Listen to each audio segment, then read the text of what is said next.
Bienvenue dans l'inconnu. Le premier podcast où l'identité de l'invité est inconnue. C'est le podcast qui décolle les étiquettes sociales et ne se pose pas la question de ce que tu fais et se focalise sur qui tu es. Je vous invite à découvrir avec moi l'histoire d'un inconnu, un héros, une héroïne du quotidien, source d'inspiration. Merci à toi. Non, merci beaucoup de me recevoir ce matin. Et je suis ravi de partir dans l'inconnu pour un nouvel épisode avec toi. Avec plaisir. Un rappel, c'est le podcast qui ne s'occupe pas de ce que tu fais, mais se focalise sur qui tu es. On va donc garder ton identité et ton métier secret durant notre échange. Ok. Ok. Pour commencer, j'aimerais savoir comment tu vas. Plutôt très bien depuis peu et pour la première fois depuis très longtemps. Ouh, c'est bon ça. Ouais. Grave. C'est une bonne nouvelle ça. Oui. C'est une très bonne nouvelle. Ok. Il y a eu un facteur déclenchant ou... Il y a eu, j'ai fait une très longue traversée du désert. Voilà, j'ai vécu 10 années compliquées, 4 années très compliquées et les 2 dernières très très compliquées. Ok, donc ça va en crescendo sur le compliqué. C'est les crescendo sur le compliqué et puis il a fallu tout raser tout ce que j'avais fait et tout déconstruire pour mieux repartir. Ok. Et là, ça y est, je crois que depuis peu, je suis enfin posée, les choses sont plus ou moins traitées, je commence à m'apaiser. Et là, voilà, l'été arrive, j'étais sous antidépresseur, je ne le suis plus, ça fait du bien. Je me donne jusqu'en septembre là, pour prendre soin de moi, ce que je n'ai jamais fait. Donc, me reposer. Ok. Et la dernière chose là qu'il faut que je fasse, c'est reprendre le sport parce que j'en ai toujours beaucoup fait. Là, j'en fais plus et ça me pèse. Reprendre le sport, essayer de bouffer un peu mieux et d'arrêter de picoler tous les jours. Et après, je pense que je serai une machine. Au top. Ouais. C'est machine. L'objectif, c'est d'être la machine en septembre. Ouais. Ok.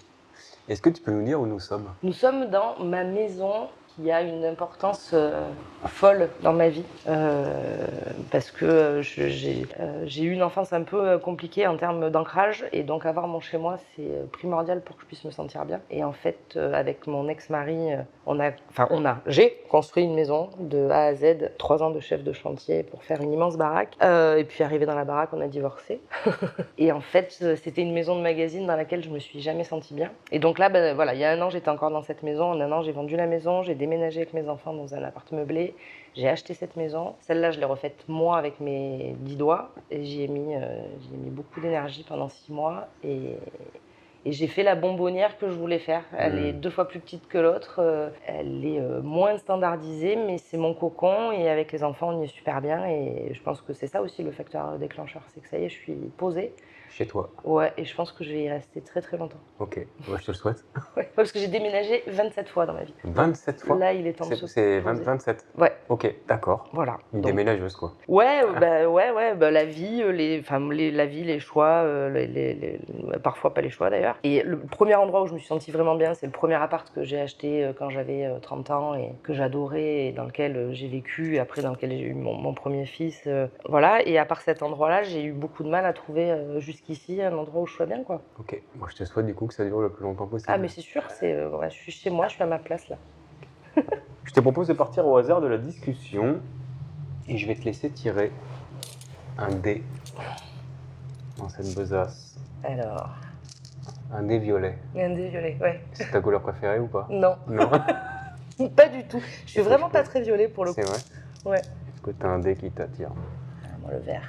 Le vert ? Ah, moi je suis Ok. très vert. Il va falloir que je rachète les dés parce que là... Oh. Tiens. On a 6 thématiques. Ok. Ok. Est-ce que tu veux que je te dise les thématiques ou je te laisse partir au hasard de la discussion ? Ah non, au hasard. Moi, j'aime bien. Un. Bah, écoute, je fais les choses dans l'ordre. L'amour. Ah, ouf. Ok, j'écoute. Qu'est-ce que l'amour pour toi ? Bah, si je le savais, j'en serais peut-être pas là. Je pense que jusqu'ici, je me suis trompée Ok. sur ce que c'était. Tu pensais que c'était quoi ? Bah, je pensais que c'était un engagement assez inconditionnel et que c'était beaucoup dans le sacrifice en tout cas pour moi. Et du coup, je pense que j'ai beaucoup dans le sacrifice et puis moi je voulais qu'on m'aime à tout prix. Et du coup, je pense que je me suis oubliée et maintenant ça y est, je crois que pour moi maintenant c'est justement de d'abord me respecter moi et faire passer mes désirs, mes envies, mes besoins avant, oui, concomitamment à ceux de l'autre, mais en tout cas, plus de tout faire pour qu'on m'aime à tout prix, quoi. Ok, ne pas t'oublier. Non. Oui, j'ai une deuxième question qui me vient. Est-ce que l'amour, c'est être égoïste? Est-ce Ouais, qu'il je faut un pense. peu d'égoïsme? Je pense. Je pense qu'en fait, de toute façon, ouais, c'est de l'ego à tous les niveaux. Et je pense que ouais, c'est la rencontre de deux égoïsmes qui fonctionnent, je pense. Ok. Voilà. Prendre soin de soi pour prendre soin de l'autre? Ouais, ou juste prendre soin de soi pour être avec l'autre, pas parce qu'on en a besoin, mais juste parce que c'est bien. Et tu penses que c'est un langage universel? C'est une bonne question. C'est une bonne question. Je pense que c'est quand même très culturel aussi, hein. Je pense pas qu'on s'aime de la même façon en Polynésie ou dans des tribus africaines ou à New York, quoi. Hmm. Je pense qu'il y a des biais culturels. Sur le fond, oui, probablement, mais il y a qu'à voir le rapport aux enfants. Enfin, moi, mes enfants, pour le coup, ça, c'est un amour inconditionnel, éternel. Sauf si un jour ils tuent quelqu'un, peut-être que j'aurais du mal à les aimer, mais je suis même pas sûre. Mais voilà, culturellement, on n'a tous pas du tout le même rapport à nos enfants, à l'éducation et à tout ça, donc je sais pas trop. Ok. Mm. Et c'est ok. Mm. On part sur une deuxième thématique? Allez, 6. On passe de l'un à l'autre. Ouais, ça c'est moi ça. Après l'amour, réussir sa vie. Aïe, aïe, aïe, aïe.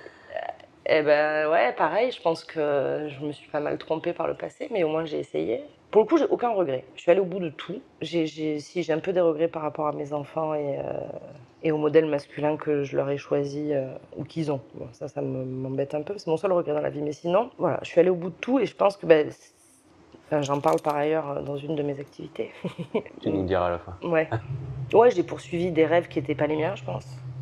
J'ai beaucoup projeté pour que ça colle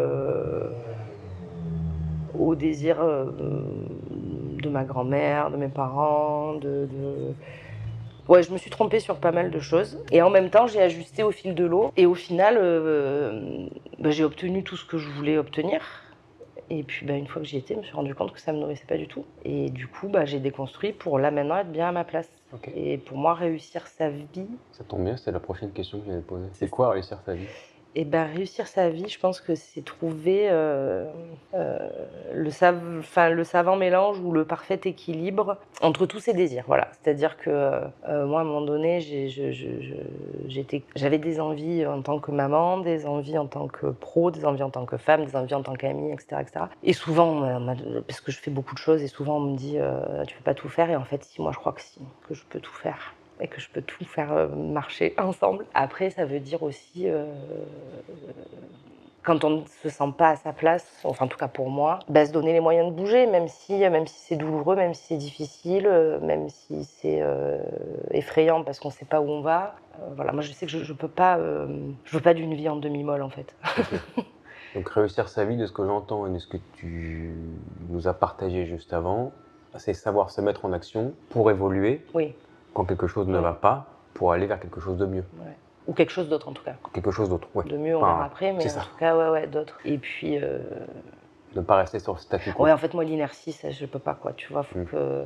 Et puis faire. Ok. Faire, arrêter de réfléchir et faire. Et ça, c'est assez vrai dans... Enfin, moi, je le rencontre dans plein de niveaux de ma vie. Turbiner dans sa tête, c'est bien, mais à un moment donné, il faut passer à l'action, quoi. Et puis ouais, j'ai envie, moi, de transmettre à mes fils que la vie, elle est dingue, que ça peut être chouette et qu'il faut pas avoir peur d'aller chercher ce qu'on veut, quoi. Dis la meuf qui a passé 18 mois sous antidep, quand même. Mais pour autant, ça a été une béquille, hein, ça m'a permis d'avancer. Il faut des caps dans la vie, quoi. Dédiaboliser ces trucs-là. Moi, j'ai refusé pendant des années. En fait, c'est ce qui m'a permis de déclencher, là. Comment tu gères l'échec sur ce chemin de réussite, justement? Mal. Il n'y a pas d'échec, en fait. Mal, mais il n'y a pas d'échec. C'est-à-dire qu'au départ... Ouais. À la base, moi, je suis un peu une compétitrice. Hein. Je supporte pas... Je supporte pas d'être la meilleure. Bon, la vie m'a appris que... je pouvais pas l'être toujours. Et puis qu'est-ce que c'est qu'être le meilleur, voilà. Donc non, en fait, même si là j'ai fait des gros revirements et à tous les niveaux, hein, pro, perso, non, je vais pas tomber dans le truc de il y a pas d'échec, il y a que des, je sais plus quoi, quel est l'adage, mais en fait c'est un peu vrai, quoi. Globalement, si on transforme l'essai. Donc c'est passé le moment difficile là. Ouais. Ce petit moment où ça vient te taper pour. Ouais. Et après les fois où l'échec j'ai du mal à le gérer, c'est que de l'ego. Donc maintenant que ça y est, je passe à l'apanage de la quarantaine, mais l'ego, bon, il y a plus vraiment. Du coup, il y a plus d'échec quand il y a plus d'ego, quoi, quelque part. Oh, flûte cette porte. Bon, je crois que là, elle est claquée. C'est ça, C'est bon. elle ne bougera plus. On part sur une troisième thématique. Allez. 4. 4. La famille. Ah. J'aime bien cette synchronicité de Oui. l'amour, réussir sa vie, la famille. À chaque fois, ça tourne. La famille. Qu'est-ce qu'on doit aux générations futures? Qu'est-ce qu'on leur doit? Ouais.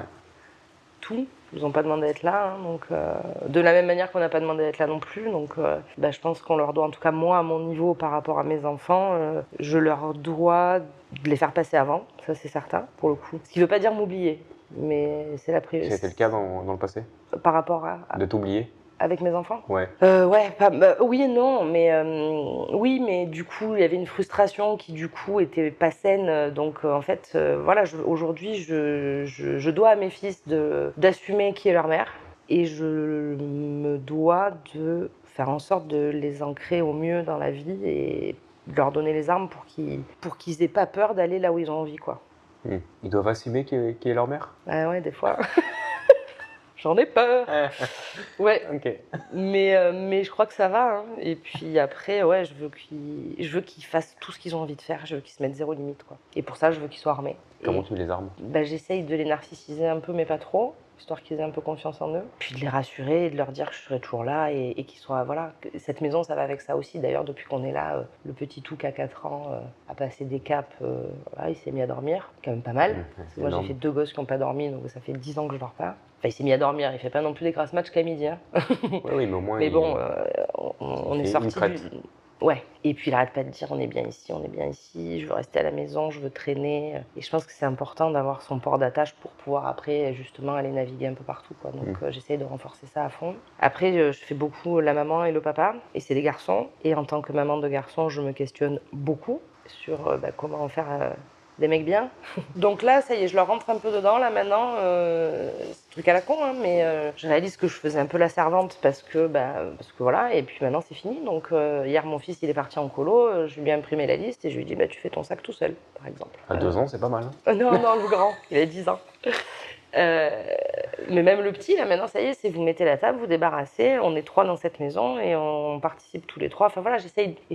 Et évidemment que je ferai des conneries, évidemment qu'ils me reprocheront des trucs. Et voilà, j'essaie juste d'être là pour eux, de savoir qu'ils peuvent compter sur moi quoi qu'il arrive, quoi. Est-ce qu'il y a des valeurs familiales importantes pour toi? Moi, j'en ai qu'une. Alors moi, j'ai pas vraiment eu de famille construite, hein, clairement. J'adorerais pouvoir dire je suis d'une famille qui. La dernière fois, j'écoutais. Je sais plus quoi à la radio et la personne dit je suis d'une famille qui. Je me suis dit putain mais moi je peux pas dire je suis d'une famille qui parce que c'est tellement le bordel et il y avait tellement trop d'équipes que déjà je peux pas dire je suis d'une famille. Je peux limite dire je suis. Quoique maintenant que j'ai 2 fils je peux dire je suis d'une famille dans laquelle c'est moi qui fais le ménage. Mais non, j'ai une valeur et ça c'est le mensonge est interdit, quoi. Je supporte pas. Je supporte pas. Je peux tout entendre, mais le mensonge, la lâcheté, le louvoiement. Ouais, je peux pas. Et je crois qu'ils le savent. Et mon fils, les rares fois où il a essayé de me faire des micro-mensonges, mais il a lui-même explosé de rire en me disant ok, c'est pas possible. Ça marche pas, je le connais trop. Je les observe. Et voilà, le seul truc qui peut vraiment me décevoir, c'est le mensonge, mais parce que j'en ai soupé beaucoup trop, quoi.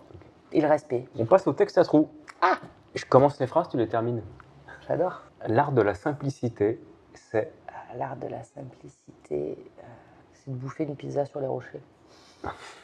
Tout simplement. Voilà. En face de la mer. Ouais. Avec une quille de rouge, quand même. L'abus d'alcool est dangereux pour la santé, attention. Ça, j'en sais. Mais j'adore... J'adore me marrer. J'ai l'impression... Ma dernière boulette. Ma dernière? Boulette. Ma dernière boulette. Ça fait longtemps que j'ai plus fumé. Je sais pas. Je fais très attention à pas en faire des boulettes. Et ça t'arrive pas comme ça, pas oublier les clés, conneries quoi. Enfin... Ah si. La dernière fois je me suis enfermée dehors, j'ai dû escalader. Ah oui voilà, c'est une bonne boulette ça. C'est une boulette. Ah oui, c'est une boulette. Si, non, aussi des boulettes dans ce sens-là. Non, je pensais dans le sens vis-à-vis de quelqu'un, quoi, tu vois. Oh, ça peut être vis-à-vis de quelqu'un, mais... Non, mais sinon, qu'est-ce que j'ai fait? Si, j'en ai fait plein, là, hier encore. Ah bah si, samedi, je devais amener mon fils à un anniversaire. Le GPS m'amène devant une résidence, il y a une voiture qui sort, je rentre, persuadée que c'était là. Évidemment, c'était pas là. Et sauf que je suis restée une demi-heure avant de trouver quelqu'un qui puisse me filer le code pour ressortir. Parce que... Énorme. Voilà. Par 40 degrés à 14h, avec le nain dans la voiture qui se desséchait, c'était horrible. J'ai sonné à tous les apparts, il n'y avait pas âme qui vive dans ce truc. Voilà. Si, ça j'en fais, ouais, bien sûr. Tu vois, si c'était à refaire... Je referais tout pareil, un choix près. Mais bon, Tu veux nous le partager ou tu veux le garder pour toi? Non, Sans que je tu vais- hésites, tu vas le garder pour toi. Ouais, je vais le garder pour moi. On passe à la question d'un inconnu. Mhm. Chaque invité pose une question au prochain invité. Je vais donc te poser la question de mon dernier invité. La question de mon dernier invité est: qu'est-ce que tu as fait de bien pour la communauté depuis 1 an? Alors, fais-moi 12 fois 120. Non, attends. J'ai essayé de faire rire 1500 personnes. Oh. T'as réussi? Je crois, un peu. Ok. Voilà. D'accord. Et qu'est-ce que j'ai fait d'autre pour la communauté? Si chaque année je donne à des assos, mais je pense que c'est un vrai sujet ça aussi, où je me dis à quel moment c'est juste la bobo qui se déculpabilise de ne pas donner du temps et qui balance un billet chaque année pour la bonne cause. Bon, et puis quelque part je me dis aussi que c'est mieux que rien, donc cette année, c'était le grand bain. L'année dernière, c'était le rire médecin. Et puis, par contre, pour l'année à venir, et c'est pour ça qu'il faut que je sois une machine, c'est que j'ai pas mal de projets autour de ça aussi. Parce qu'effectivement, j'ai envie de donner plus du temps et de l'énergie que du pognon, quoi. Ok. Donner de toi, en fait. Ouais, ouais. Mm. Mais encore une fois, hein, à quel moment c'est finalement purement égoïste pour se donner bonne conscience ou donner du sens à sa vie enfin, moi, l'altruisme parfait, je dis même une meuf comme Mère Teresa, elle donnait pas gratos. Hein. Le but, c'était d'arriver au paradis, quoi. Ou pas, je sais pas. On sait pas. Tu vois? Donc voilà, en tout cas, je vais le faire, ça c'est sûr. Puis c'est Ok. des projets autour de choses que j'adore faire, comme rire et du sport, donc ça va être chouette si ça se fait. Mais ça Ok. va se faire. Bon.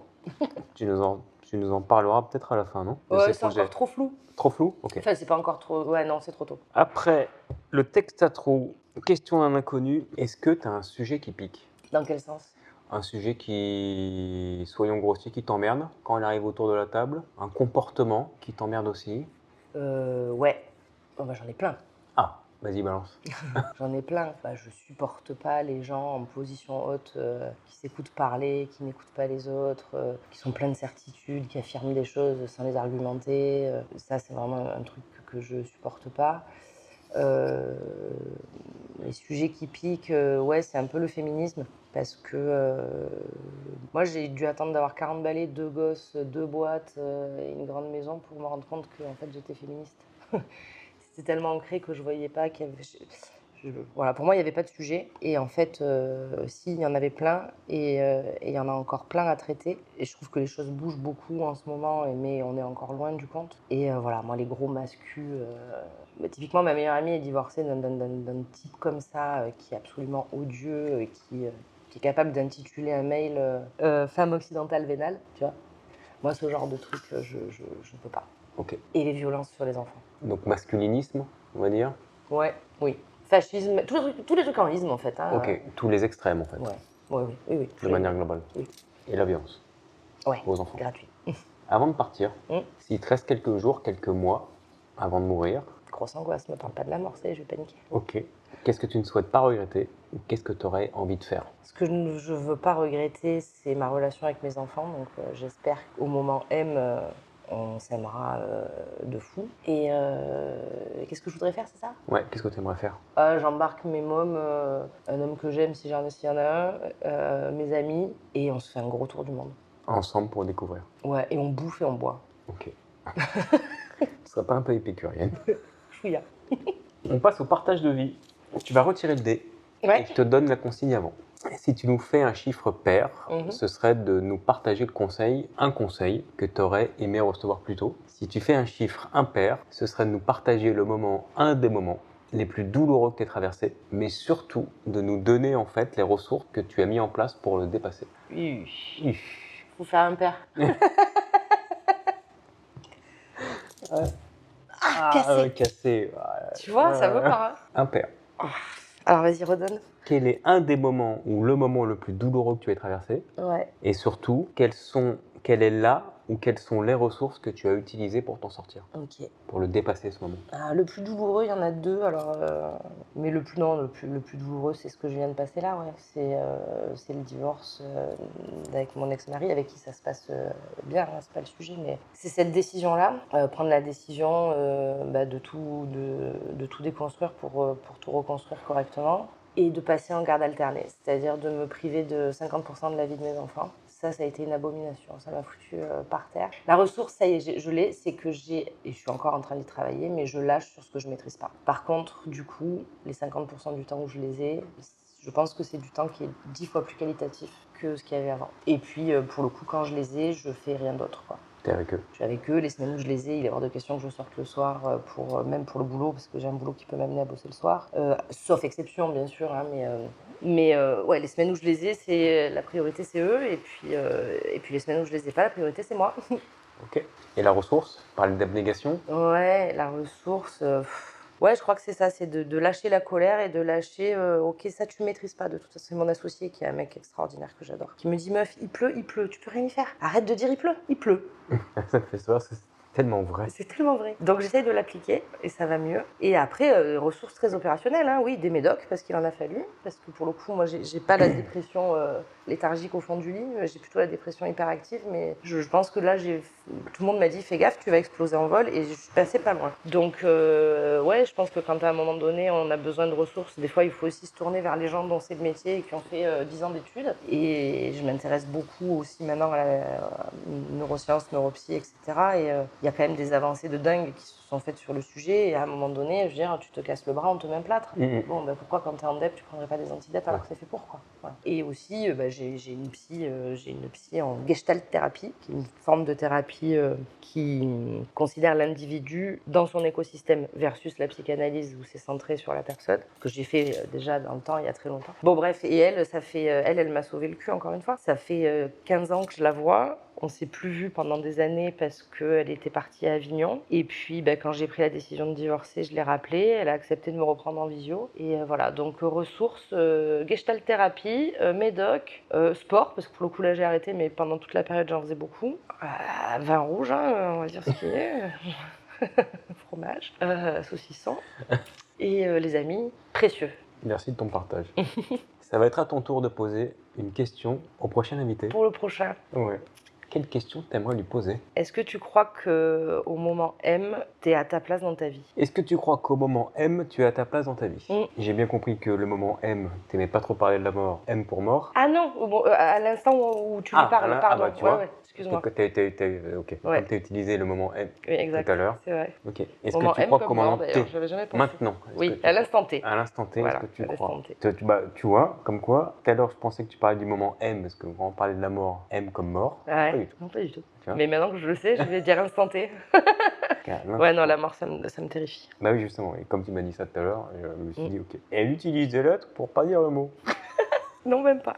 Même pas. Est-ce que tu crois qu'au l'instant T, tu es à ta place dans ta vie? Réponse que tu pourras écouter une semaine après ton épisode. Ok. On passe au titre de l'épisode. Ce sont mes invités qui choisissent le titre de notre épisode. Est-ce que tu as une petite phrase, quelques mots qui te viennent en tête en fonction de ce que tu m'as raconté, de ce qu'on est en train de vivre pour le titre de notre épisode? Un début d'été délicieux. Un début d'été délicieux. Ok. Ce sera le titre de notre épisode. On passe à la dernière question. Déjà? Ah oui. Putain, ça passe vite, hein, j'ai pas vu le temps passer. Et la dernière question de cet épisode est de répondre à la plus grande inconnue de celui-ci. Qui es-tu? Ah, si seulement je le savais. Nous sommes plusieurs. Dans ma tête. Dans ma tête et pas que, dans ma vie. Je m'appelle Anaïs. Je suis la maman de Charles et Lazare, qui sont bien évidemment les deux plus merveilleux petits garçons de la planète. En course. Je suis l'amie chanceuse de quelques personnes exceptionnelles. Et je suis l'associée d'un mec super. Et après, je suis humoriste et j'ai d'autres activités aussi. Enfin voilà, mais les autres activités, c'est pas ce que je suis. Humoriste, c'est ce que j'essaye de devenir pour de vrai. Pour de vrai? Ok. Aujourd'hui, c'est pas pour de vrai? Si, un peu, si, mais pas suffisamment. Mais parce que pareil, c'est un truc qu'il faut s'autoriser. Et là, ça y est, je vais me l'autoriser. Ok. Et t'as fait rire 1200 personnes? Non, j'ai fait une cote mal taillée, j'ai fait 12 représentations de mon spectacle et il y a, on va dire en moyenne, 120 places dans ce théâtre, plus d'autres plateaux que j'ai fait, plus des espaces Julien, des trucs comme ça où il y en a beaucoup, donc j'ai juste fait un calcul. Et comment c'est arrivé ce basculement ou cette envie d'aller Alors, dans figure-toi, grâce à quelqu'un que nous avons en commun, qui s'appelle Amandine, dont l'un des fils est un très bon pote de mon fils. Et en 2019, ils étaient dans la même classe. On va boire un café avec Amandine et elle me dit je vais aller m'inscrire à l'art du théâtre à des cours de stand-up. Je dis ah bon, ça existe? Et elle me dit oui, comme ça je vais pouvoir écrire mes propres textes. Et moi j'ai pas entendu stand-up, j'ai entendu écrire mes propres textes. Et c'est vrai que moi mon objectif dans l'humour c'est plus l'écriture que la scène parce que c'est ce que je kiffe vraiment. Et donc je suis allée m'inscrire à ces cours de stand-up pensant m'inscrire à des cours d'écriture. Donc j'ai refusé de monter sur scène pendant quasiment toute l'année. Et puis après je suis montée sur scène, j'ai kiffé et juste derrière confinement et ensuite confinement de les théâtres, on sait ce que c'est. Quand ça reprend, moi je suis tombée enceinte du deuxième et j'ai fait ma maison et j'ai fait donc en gros j'ai été en dilettante très très frustrée pendant 3 ans sur le stand-up et je suis revenue en 2022 et là ça s'est enchaîné que des super trucs et du coup ça a pris beaucoup plus de place et d'ampleur. Là j'ai refait un stop ces 6 derniers mois pour les raisons qu'on a évoquées et là voilà là, j'ai plein de projets qui sont en ordre de marche pour septembre, il faut juste que je sois en forme quoi. Ok, d'où un début d'été délicieux pour te préparer pour le mois de septembre. Ouais. Ok. Et ce sera un début d'automne délicieux et là ça va être plus que du délicieux. Ok. Et donc là aujourd'hui, qu'est-ce qui te plaît le plus? C'est l'écriture ou la scène? Putain, je suis emmerdée parce que c'est les deux. C'est les deux, mais ce qui me plaît dans l'écriture, c'est la coécriture. Je fais un peu de coécriture avec d'autres. Ça, j'ai envie de le développer. J'ai un projet de podcast, moi aussi. J'ai envie...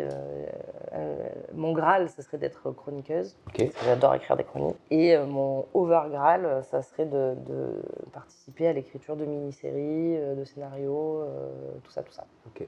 Voilà, mais tout en gardant la scène parce que ça me plaît. Hein. Ah, finalement, ça te plaît? Bah oui, C'est maintenant ça qui je est suis bon. picousée, c'est terrible. Mais par contre, je me lasse. Il y a des moments où, je me lasse. Faut que j'écrive du neuf. C'est-à-dire que les gens qui arrivent à tourner leur spectacle à l'identique, à la virgule près sur des années, je les admire. Moi, j'y arrive pas. C'est-à-dire que très vite, si j'écris pas du neuf, j'ai l'impression que je me suis lassée de mes blagues et qu'elles sont plus drôles. Et le problème, c'est que si moi, j'y crois plus, c'est difficile de faire croire aux gens. Quoi. Donc, il y a quand même sur la scène, l'écriture qui doit être plus active. Quoi. Mais en fait, tout ça, ça nécessite beaucoup de rigueur, beaucoup de travail, contrairement à ce qu'on pourrait croire. Les stand-uppers, ils n'arrivent pas... Enfin, certains, oui, mais tu n'arrives pas sur scène en racontant ce qui t'est arrivé dans le métro 5 minutes avant, même si c'est ce que tu veux faire croire, mais en tout cas pour moi c'est très très très écrit et réécrit et réécrit. Une blague tu peux la tourner 15 fois avant de trouver comment elle marche le mieux et encore elle va marcher le mieux. Après il y a plusieurs écoles, hein. Roman Fressinet il dit que pour lui le stand-up c'est tout sauf de l'écriture et que en tout cas pour moi ça nécessite beaucoup de temps et pour ça il faut d'avoir le cerveau dispo quoi. Tu veux pas nous faire une petite blague là? Non. Merde. Ça marche pas comme ça monsieur. Je sais pas, je l'attends. Hein. Non, faut venir voir le spectacle. Ok. Et prochaine date de spectacle programmée ou pas? Je les ai pas encore. Ça sera à la rentrée, à l'Ardu, et peut-être aussi dans un autre lieu à Marseille qui s'appelle le Marseille Comedy Club. Ok. Qui vient d'ouvrir. Qui vient d'ouvrir. de s'ouvrir. Hein. Ouais, et qui est vraiment chouette. Ah voilà quelqu'un à recevoir aussi. Aussi. Sébastien Meilly. Ok. Bah, écoute, je prends note. Il est génial. Je prends note. Alors j'ai un 3x20 qui est prévu avec 2 autres nanas humoristes que j'adore qui s'appellent Misogyne et Lisa Mapola. Ok. Donc là on fera 20 minutes chacune. Et après le spectacle lucide il reprendra je pense en octobre ou fin septembre. Ok. Je mettrai chouette. les liens en bio. Ok, cool. Pour aller voir. Ouais, je les aurai là les dates, je suis en train de tout booker. Allez voir mon invité mystère, vous pourrez mettre un visage sur une voix. Peut-être qu'elle vous racontera des blagues parce qu'aujourd'hui elle ne veut pas. Non. Donc, est-ce que tu veux rajouter quelque chose? Non, merci Anaïs. beaucoup, je trouve ce format super chouette. J'ai beaucoup aimé les épisodes que j'ai écoutés et longue vie à l'inconnu. Hein. Eh ben, écoute, merci à toi. Merci pour notre échange dans l'inconnu où le bonheur est parfois caché. J'espère que vous avez tout autant apprécié que moi mon échange avec Anaïs. N'hésitez pas à nous suivre sur les réseaux sociaux. Je vous invite à partager, commenter. Allez, je vous dis à la semaine prochaine, même jour, même heure. D'ici là, prenez soin de vous. Merci Anaïs. Merci à toi.